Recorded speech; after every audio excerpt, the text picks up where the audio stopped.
د افغانستان قضیه د بین الافغاني تفاهم پرته په هیڅ شي نه حل کیږي، خو یو تعداد کړیو حلقاتو هغوی په دې تاکید کوه او دا خپل د عقیدې او د باور یو جز ګاڼه چې که افغانستان کې بهرني پوځیان شتون ونه لري نو افغانستان به د بربادۍ کندې ته لاړ شي،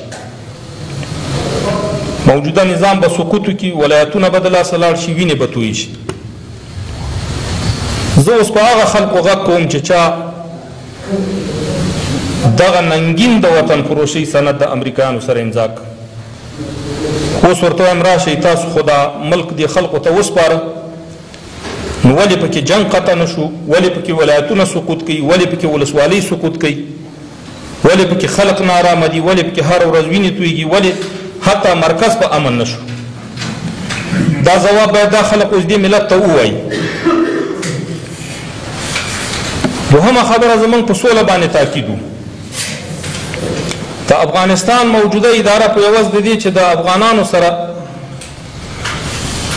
د بانفوذه خلکو سره، د متنفذینو سره، د علماو سره، د دانشمندانو سره، د هغه خلکو سره چې هغوی د دې ملک په ټول حالت باندې کافي پوهیږي او معلومات لري، په دې ملک کې د سولې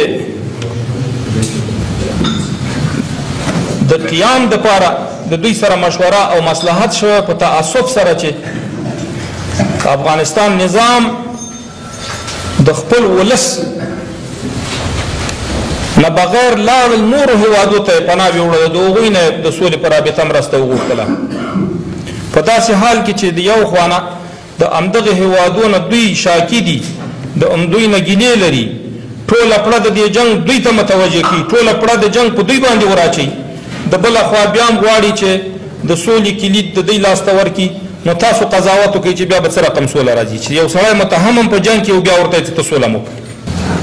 په افغانستان کې مخکینی او موجوده اداره چې دا د خلکو په سترګو کې خاورې واچولې او خاورې اچي، دا ولس غولوي. ټوله خبره په دروغو باندې مبني ده.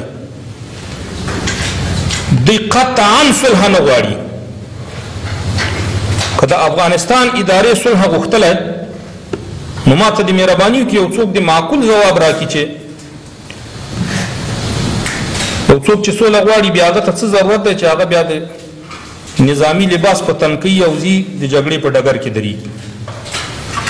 د دې نظام یو فرد د سولې نارې وهي، بل یې په ټانک سپور دی، یو یې د سولې نارې وهي، بل د کورونو په تالاشۍ مصروف دی، یو یې د سولې نارې وهي، بل د بندیانو او د اسیرانو په وژلو مصروف دی. تاسو راته دا ووایئ ته خدای چې تر اوسه پورې د افغانستان په تاریخ کې څه د دنیا په تاریخ کې اورېدلي دي چې د یو ملک خارجه وزیر دې د جګړې ډګر ته لاړ شي او هغلته د خلق راواخلي جګړې ته دې وهڅوي؟ پرون د دې نظام وزیر خارجه بدخشان ته تللی، په خلکو باندې غږ کو چې جګړې ته آمادګي ونیسي. دا څه رقم سوله ده؟ دا هغه څوک چې پرون یې د دې سولې ریاست کو. نو بناءً دغه ملت ټول په اخفا کې دی نظام ساتلی، او موږ یو ځل بیا ورباندې غږ کوو چې دا جګړه هېڅ نتیجه نه ورکوي. 40 ملکه د نور راوړي چې په 40 کې ضرب کې دونه نور هم راوړي، دې ملک به امن رانولي. بناءً د افغانستان د قضیې د حل کلید چې دی فقط دغه ځای د خلقو د علماو، د مشرانو، د متنفذینو او د دې ولس د سرانو سره دی. په دې ملک کې 15 ستون نه دی، هلته 15 ستونه دي. 15 که وایي زه درته نومونه واخلم، دوی خو دا جرأت نه کوي زه درته یو نوم ومخلم.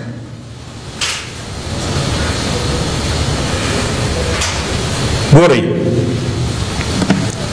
په دا خبرو، په دې تهمتونو لګولو یا یو د بل باندې ناحقه اتهام لګول یا یو سړی په دې باندې شاته ضعیفه کول چې د صحنې نه ووځي، دا هېڅ نتیجه نه ورکوي. که رښتیا سره دا نظام سوله غواړي، زه په مقابل لوري په طالبانو هم غږ کوم چې که په دې ملک کې رښتیا سره صلح غواړي او امنیت غواړي راشئ دا موضوع بین الافغاني کوي بېطرفه مسلمانانو ته د دې اختیار ورکوي چې دغه کندوز د قضیې نه دغه اغازي نه نقطه شي. اوله خبره دا ده چې دواړو طرفو باندې موږ غږ کوو چې د دې زمینه فراهمه کوي چې هغه ګیر بیچاره غیر محارب خلک چې هلته د دې اور په لمبو کې سوځي دوی ته د نجات لاره پرېږدي. تاسې ګورئ چې اټۍ یې بندې دي، ډوډۍ نه پیدا کېږي، درمل نشته. یوه شفاخانه وه، هغه هم د دغې نظام هغه حامي قوت چې ځان ته ناتو امریکا وایي او دوی د ځان حامیان ګڼي، همغه جوړ شو بمبارد یې کړل. غیر محارب بې ګناه خلک یې پکې ووژل، ډاکټران یې پکې ووژل. نو دا ولس به کوم څه کوي؟ دا د کندوز خلک د دې وطن اتباع دي که نه دي؟ په دوی یو زړه سوان دی پکار دی که نه دی پکار؟ وضعیتهایی که در اخیر در کشور حاکم است این به نفع هیچ کس نیست، نه به نفع طالب است و نه به نفع حکومت افغانستان. ما فکر میکنم که این وضعیت اگر دوام بکنه شما این را به یاد داشته باشین که حاکمیت از آن دیگران خواهد بود. تا اینجا نه کسی طالب را اجازه خواهد داد و نه حکومت را که در افغانستان نظام و حاکمیت داشته باشد. شما بهتر می‌دانید که وضعیت کلی در دنیا رنگ دیگری را میگیره. تا دیروز اتحاد جماهیر شوروی که رهبریش مسکو میکرد از هم پاشید، ولی امروز شما میبینید که روسیه دوباره یعنی مسکو قد بلند میکنه و در سوریه بمبارد شروع میکنه، عراق از او خواهش میکنه و بالاخره کشورهای دیگه هم که دچار مشکل است آل از روسا خواهش میکنن که در کشورهایشان مداخله داشته باشن. ما سر هر دو جناح صدا میکنم من حیث یک مسلمان و افغان، گروه های دیگه هم که دراز به نام داعش و فلان فلان، شاید ما باورم است افغانستان لابراتوار جنگ است، ممکن یک گروه دیگه هم ظهور بکنه. بنان به ما افغان ها ای بکار است که از زیرکی و هوشیاری کار بگیرن. هر روز به ده ها زن بیوه میشه، به ده ها مادر بی فرزند میشه و ده ها پدر بی فرزند میشه، یسیر و یتیم در دروازه های بیگانه. امروز به هزاران جوان تحصیل کرده از این کشور، روز ما آمار گرفتم در یک ماه 120,000 جوانی که ماستری و دکترا و لیسانس است از این کشور مبرایه و در مقابلش نمی کشورهای کفری و مثل آلمان و کشورهای اروپایی دیگه بغلش باز میکنن. به خاطر چی که اینمی جوانای تحصیل کرده را اوجا بخواین استخدام بکنن و کشور خود سرش آباد بکنن. اما ما همقدر ظرفیت نداریم که جذب منابع بشری و قوای بشری خود داشته باشیم. برادرای عزیز، ما زیاد پرحرفی نمی کنم. یگانه راهی در کشور بیرون رفت از بحران تامین صلح است و او صلح به دروازه دیگرها باید او را نپالیم. او در خانه خود ماست. این صلح با میان آمدن دیالوگ بین الافغانی تا که خود افغانا به میز مذاکره نشینن و تفاهم نکنن و انعطاف نشان ندن، گذشت نشان ندن، به هیچ صورت در افغانستان صلح آمدنی نیست. هغه خلک چې په دې قصرو کې ژوند کوي د هغوی خو په پاچاهي جنګ ده. داسې خلک دي چې په همدې قندوز کې د دولت وسایل د هغوی باغونه ساتي، د هغوی رمې ساتي،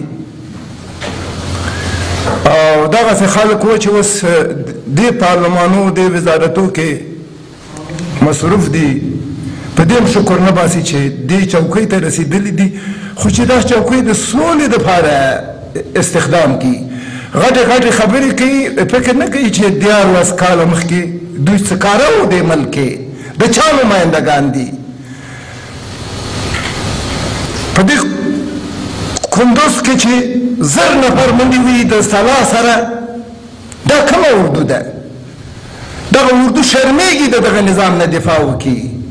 دا 15,000 کسان د 1500 کسانو په مقابل کې د چا نه دفاع وکړي؟ د کندوز د کم بچه باز قمندان نه دفاع وکړي؟ د کندوز د کم زنکه باز قمندان نه دفاع وکړي؟ د تنبورو غږ یې اوس هم د کندوزیانو په غوږو کې ده. دوی کلچر لري. دا کندوز خلکو ولې دفاع ونه کړه د دې نظام نه؟ دا نظام غوږونه نه لري. موږ د فاسد نظام نه دفاع کوو. امریکا بیچاره راغلی ده د فاسد نظام نه دفاع کوي. او فضل د خدای ده چې داسې نن د امریکا ده وینې د جریان نه سړی پیدا کوي. په دا لوی قندوز کې خپله جوړه کړې شفاخانه نه ویني. او که هدف دا ده چې د دې ځای نه اروپایان وباسي او امریکا خپله لوبه د شوروي سره پیل کړي. امریکا ته پکار ده چې د دې ملک نه وځي، ابروبندانه وځي او د دوی په دې غلطو پالیسیو تیر شوروي بیرته کرار را ژوندی کېږي. دوی د اعلان کې چې موږ په دغه تاریخ وځو، خلک به د طالب سره خبره وکړي چې انډیواله ستا د جنګ څه پیغام ده. خلک به د دغه مجاهدینو سره چې بیچارهګان رپېږي په کابل کې چې ولا موږ طالبان خوري، خلک به یې نه پرېږدي چې طالبان یې وخوري. خلک خو د دوی تر څنګ نشي درېدلی، ځکه د دوی سره چې درېږي لکه امریکا سره چې ودرېږي. مسئلې حل یوازې په سوله کې ده او زه د دې ورونو خبره تاییدوم. د قندوز د سقوط عوامل لکه چې دولت هم وعده ورکړې چې موږ یې څېړو، موږ هم چې ګورو ته دا مصیبت په یو قوم باندې بې دلیله نه راځي.